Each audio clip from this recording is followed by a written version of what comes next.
Hello viewers, நீங்க second car வாங்க போறீங்களா அப்படின்னா உங்களுக்கான வீடியோ இதுதான். சரியா? இந்த வண்டியில கஸ்டமரோட கம்ப்ளைண்ட் கேட்டீங்கன்னா, ஆக்சிடென்ட் கொடுக்கும்போது புஸ் புஸ் சவுண்ட் வருது சார் அப்படின்னாரு. சரியா? அதே மாதிரி நீங்க ஒரு செகண்ட் கார் வாங்கும்போது கூட வந்து பாத்தீங்கன்னா, நீங்க ஆக்சிடென்ட் கொடுக்கும்போதோ ஆக்சிடென்ட் கொடுக்காத போதோ ஒரு புஸ் புஸ் சவுண்ட் வரலாம். அப்படி வந்ததுன்னா டீலர் சொல்லுவாரு, சார் ஒன்னும் இல்லை சார், எக்ஸாஸ்ட் கேஸ் லைட்டா லீக் ஆகுது, ஒரு நட்டு போட்டா சரியா போயிடும் அப்படின்பாரு. சரியா? நீங்களும் அவர் சொல்ல நம்பி நீங்க நட்டு போட்டா சரியானு சொல்லி வந்துடாதீங்க. நட்டோட காசு மிஞ்சி போனா 5 ரூபா இருக்கும், 10 ரூபா இருக்கும். ஆனா இந்த ப்ராப்ளம் அந்த மாதிரிலாம் சால்வ் ஆகுறது இல்ல. சரியா? இந்த வண்டியில உள்ள ப்ராப்ளம் என்ன கேட்டீங்கன்னா, இதுலயும் புஷ் புஷ் தான் வருது. அது காரணம் எக்ஸாஸ்ட் ஹோஸ்ல இருந்து வந்து பாத்தீங்கன்னா இந்த எக்ஸாஸ்ட் கேஸ் வந்து லீக் ஆயிடுச்சு. அது பார்த்தா உங்களுக்கு தோணும், லீக்னா என்ன சார், பெல்ட் அடிச்சா போச்சு, இல்ல ஒரு கேஸ்கெட் போட்டா போச்சு, இல்ல ஒரு நட்டு டைட்டு போட்டு சரியாச்சுமீங்க. ஆனா இந்த மாதிரிலாம் அது நடக்கிறது இல்ல. சரியா? நான் உங்களுக்கு எக்ஸ்பிளைன் பண்றேன் வாங்க, இந்த வண்டியோட ப்ராப்ளம் என்னங்கிறது. வீவர்ஸ், இந்த வண்டியிலும் அந்த புசு புசு சவுண்ட் வந்துச்சு. அந்த புசு புசு சவுண்ட் எங்க வந்துச்சு அப்படின்னா, இது பாருங்க, இதுதான் வந்து பாத்தீங்கன்னா எக்ஸாஸ்ட் மேனிஃபோல்டு. இப்ப சிலிண்டர் வந்து கேஸ் இங்க வருது, இப்படி வந்துட்டு இது வழியா இப்படி உள்ள போகுது. உள்ள போயிட்டு என்னன்னா இந்த டர்போ வழியா போயிட்டு வெளில போயிடும். சரியா? இப்ப என்னன்னா அந்த மாதிரி இந்த எக்ஸாஸ்ட் கேஸ் வரும்போது கொஞ்சம் கேஸ் வந்து பாத்தீங்கன்னா என்னன்னா இந்த இந்த EGR-க்கும் போகும். எப்படி போகும்னா இந்த மாதிரி கனெக்ட் பண்ணி போகும், இப்படி கனெக்ட் பண்ணி போகும்.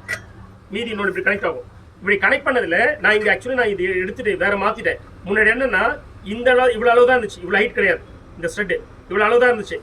சரியா? அதனால என்னன்னா இதுக்கு முன்னாடி உள்ளவங்க இந்த நெட்டை போட்டு நல்லா ஃபுல் டைட் பண்ண முடியல, ஆஃப் தான் போய் டைட்டா இருந்துச்சு. நான் ஆஃப் டைட் இருந்ததுனால என்னாச்சுன்னா இது வழியா கேஸ், அதாவது இந்த எக்ஸாஸ்ட் கேஸ் லீக் ஆனதுனால தான் புஸ் புஸ் சவுண்ட் இருந்துச்சு.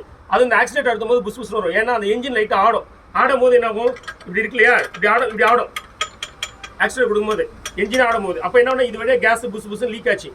இப்போ ஆனா என்னன்னா இந்த ஸ்டட் இவ்வளவு ஹைட் இருந்தது, அதனால இதை ஃபுல்லா போய் டைட் பண்ண முடியல. ஏதோ வந்து பார்த்தீங்கன்னா சின்ன பீஸ் குத்திடுச்சு, அதை ரத்தம் வருது, பரவாயில்ல, நோ ப்ராப்ளம், நான் பிடிச்சிங்க. இந்த ஒர்க் பண்ண மாதிரிலாம் சேஃபாக பண்ணணும். சரிங்களா? இப்போ என்ன ஆச்சு, அந்த மாதிரி புஸ் புஸ் வந்ததுனால அப்படி பார்க்கும்போது இந்த ஸ்டட்டு தான் ஹைட் கம்மியாக இருந்துச்சு. இப்போ இதுக்காக நான் என்ன பண்ணிக்கிறேன், இந்த ஸ்டட்டை வெளியே எடுத்துட்டேன்.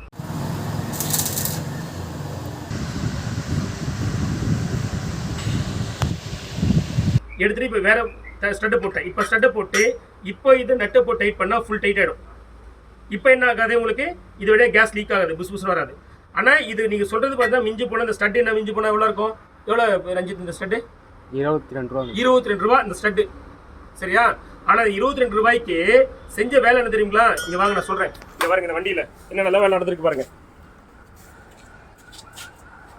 இங்கே பாருங்க, பேட்டரியை கட்டிட்டு பேட்டரி டேவெல்லாம் கட்டி இந்த ரூட் வழியாக ஃபாலோ பண்ணி போகிறோம். இந்த ரூட் வழியாக ஃபாலோ பண்ணி போகும்போது எதெல்லாம் கட்டுறோம் பார்த்துங்க. இங்கே பாருங்க, டிரைவ் ஷாஃப்ட், இங்கே பாருங்க, வீலை கட்டி வீலோட டிரைவ் ஷாஃப்ட்.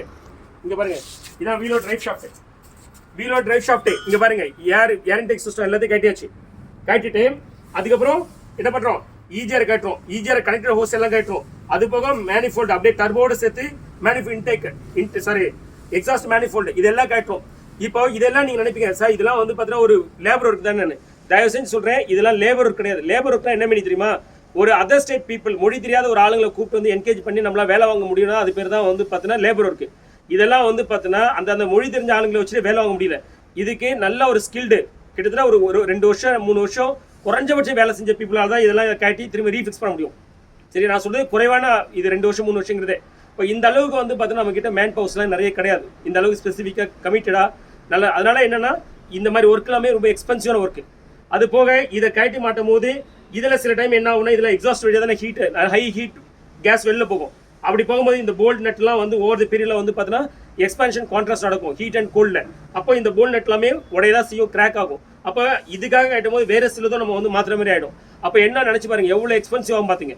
இந்த மாதிரி ப்ரீமியம் காருக்கு அதுக்கும் எந்த காராலும் எக்ஸ்பென்சிவ் ஆகும். ஸோ ஒரு 15 ரூபா 16 ரூபா ஸ்டட்டு தான், ஆனால் இவ்வளோ எக்ஸ்பென்சிவ் போய் நிற்குது. சரியா? ஸோ அதனால செகண்ட் கார் வாங்கும்போது பார்த்தீங்கன்னா சின்ன ஒர்க் இது, நட்டு போட்டுலாம் பார்க்காதீங்க, அங்கேயே சரி பண்ணி வாங்கிடுங்க. தேவைப்பட்ட 10,000 ரூபா கூட கொடுத்துவாங்க. அதாவது 10,000 ரூபா கொடுக்குறேன் சார், சரி பண்ணி கொடுத்துருன்னு சொல்லுங்க. 5,000 ரூபாய் ஒரு 100 ரூபாய் 150 ரூபாய் சரி பண்ணிக்கலாம், எதுக்கு 10,000 மிச்சப்படுத்தலாம்னு நினைச்சிட்டு இந்த மாதிரி வந்து மாட்டிக்காதீங்க. சரியா? ஹோப் இந்த வீடியோ உங்களுக்கு பயனுள்ளதாக இருக்குன்னு நினைக்கிறேன். நம்ம சேனல் நீங்கள் சப்ஸ்கிரைப் பண்ணாங்கன்னா please subscribe and bell button video உங்களுக்கு அப்டேட் வரும். தேங்க்யூ.